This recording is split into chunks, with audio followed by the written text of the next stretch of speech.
আসসালামু আলাইকুম। আমার নতুন একটা ভিডিওতে সকলকেই স্বাগতম। কেমন আছেন সকলে? আল্লাহর রহমতে আপনাদের দোয়ায় আলহামদুলিল্লাহ আমি খুবই ভালো আছি। আজকে আপনাদের সাথে আমি শেয়ার করব যে আমি প্রথম থেকেই ফেসবুকে খুব দক্ষ পারদর্শী ছিলাম কিনা, আমি নিজে থেকে আমার পেজটা খুলতে পারছি কিনা, বা পেজ খোলার পর কি কি করতে হয়, কিভাবে আপনি ফেসবুক থেকে ইনকাম করতে পারবেন, এটা কিভাবে খুব সহজ হয়ে যায়, পথ চলাটা কিভাবে আপনাকে সহজ করে দিবে, বা আমাকে কেউ সাহায্য করছে কিনা, সব কিছু মেলায়। আজকে থেকে 4 বছর আগে আজকের এই দিনে 1 আগস্টে আমি দুপুরের পরে বিকালের আগে আগে বাসায় একা ছিলাম। ঘুম আসতেছিল না, কারণ কিছুদিন ধরেই ভাবতেছিলাম একটা পেজ ওপেন করব। তো এই কথাটা আমি কারোর সাথেই শেয়ার ওভাবে করিনি, কারণ ফ্যামিলির মানুষ ওভাবে তখন পছন্দও করতো না যে ক্যামেরার সামনে এসে সোশ্যাল মিডিয়ায় কাজ করব, এটা মেনে নিতে পারিনি।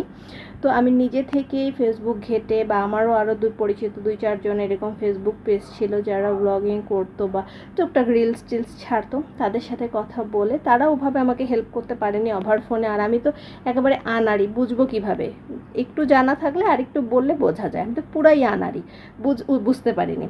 পরে আমি ওভাবে কিভাবে আবার ইউটিউব দেখে দেখে একটা ফেসবুক পেজ খুলছিলাম, যার কোনো সেটিংয়ের কিচ্ছু ছিল না আগা মাথা। তারপরে ধীরে ধীরে নিজেই ফেসবুক নিয়ে ঘাটাঘাটি করলাম। আবার অনেক আপুরা ভাইয়ারা ফেসবুক নিয়ে অনেক বেশি ভিডিও টিডিও দিত, সেগুলো দেখতাম। তখন এত বেশি ভিডিও দিত না, 2-1 জন দিত। ফেসবুকের এসব ভিডিও অনেক বেশি রেস্ট্রিক্টেড ছিল। আর আগে তো মনিটাইজেশন পাওয়া খুবই কঠিন ছিল, 60,000 ওয়াচ টাইম লাগতো, তারপরে মনিটাইজেশন পাওয়া যেত। এখন তো খুব ইজি করে ফেলছে।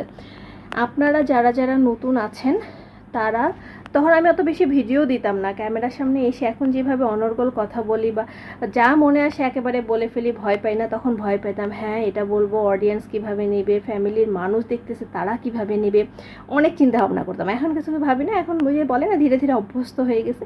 এখন অভ্যস্ত হয়ে গেছে আর কি। ফেসবুকে আপনি খুব ইজিলি, আপনাকেই কিছু করতে হবে না, ফেসবুক আপনার ভিডিও ফেসবুক নিজে থেকেই ভাইরাল করবে। একবার যদি ফেসবুকের নজরে পড়ে যান, আপনি একটা পানির ভিডিও দিচ্ছেন, দেখবেন ওটাতে লাখ লাখ ভিউ হয়ে গেছে। কোনো মতো একবার ফেসবুকের নজরে পড়া হচ্ছে কাজ। তো আপনি ফেসবুকের নজরে পড়বেন কিভাবে?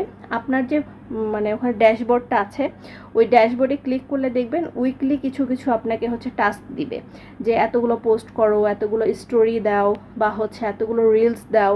আবার অনেক সময় বলবে কি যে অরিজিনাল ভিডিও দিতে বলবে, বা অরিজিনাল পোস্ট করতে বলবে। এই অরিজিনাল পোস্টটা কোথায় পাবেন? আপনার ড্যাশবোর্ডে যাবেন, ড্যাশবোর্ডের উপরেই দেখবেন যে ড্যাশবোর্ডে যাবেন, তারপরে সেখান থেকে প্রফেশনাল স্ট্যাটাসে যাবেন, তারপরে লার্ন অ্যাবাউট অরিজিনাল কন্টেন্টে যাবেন, তারপরে গেট স্টার্ট, নেক্সট, তারপর দেখবেন একটা ইন্টারফেস আসবে যেখান থেকে আপনাকে ছবি, ভিডিও, রিলস, স্টোরি দিতে বলতেছে। এখান থেকে যদি আপনি এগুলো দেন, তাহলে এটা ফেসবুক আপনার অরিজিনাল কন্টেন্ট হিসেবে কাউন্ট করবে। তো আপনার এইগুলো থেকে বেশি রিচ এঙ্গেজমেন্ট বাড়ার সম্ভাবনা থাকে। যদি আপনাদের ভিডিওটা উপকারে আসলে অবশ্যই লাইক, কমেন্ট, শেয়ার করতে ভুলবেন না। ভালো থাকবেন, সুস্থ থাকবেন। দেখা হবে আপনাদের সাথে অন্য নতুন একটা ভিডিও নিয়ে। আর এই ধরনের যদি কোনো লার্নিং ভিডিও চান, অবশ্যই কমেন্টে জানাবেন। আমি যতটুকু জানি আমি চেষ্টা করব আপনাদের সাথে শেয়ার করার। আল্লাহ হাফিজ।